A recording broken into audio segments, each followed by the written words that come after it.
विविध प्रश्नासंदर्भात काल तुम्ही विधानसभेमध्ये आवाज उठवला होता. काय प्रश्न आहेत त्याविषयी काय सांगाल?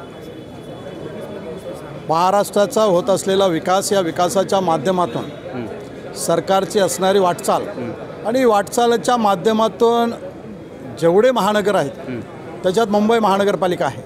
या मुंबई महानगरपालिकेच्या माध्यमातून मुंबई शहरामध्ये विशेषतः उपनगरामध्ये विकास झाला पाहिजे. ज्या अपेक्षा लोकांच्या त्या पूर्ण झाल्या पाहिजेत. या महायुतीवरती मुंबई शहरातील प्रत्येक गल्लीमधील प्रत्येक झोपडपट्टीतील रहिवाशांचा विश्वास आहे, आशीर्वाद आहे, त्यांचं सहकार्य आहे.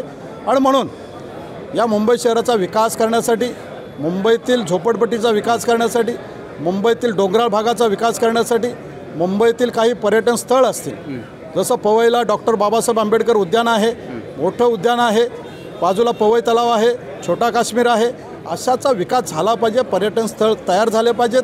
मुंबईतील लोकांना विसावा घेण्यासाठी, आपल्या मुलाबाळासह बसण्यासाठी उपनगरामध्ये एकही चौपटी नाही आहे. पूर्व उपनगरात तिथं पवईचा विकास करून एक चांगली चौपटी लोकांना बसण्यासाठी दिली पाहिजे. ही आपली जिम्मेदारी आहे. याच दृष्टिकोनातून मुंबई शहरामध्ये मोठे डोंगराळ भाग आहेत. त्या डोंगराळ भागावरती झोपडपट्टी वसलेली आहे. अनेक वेळा पावसाळ्यामध्ये दरड कोसळून जीवितहानी झालेली आहे.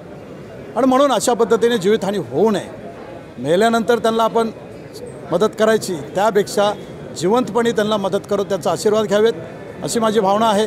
आणि त्या भावना सरकारसमोर ठेवलेल्या आहेत.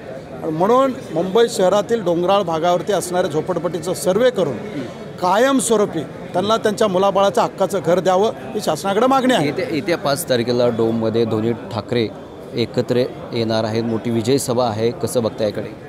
येणारे मुंबई महानगरपालिका आहे. मुंबई महानगरपालिकेच्या दृष्टिकोनातून प्रत्येक राजकीय दल, प्रत्येक पक्ष आपापले विचार लोकांसमोर मांडण्याचा प्रयत्न करतील.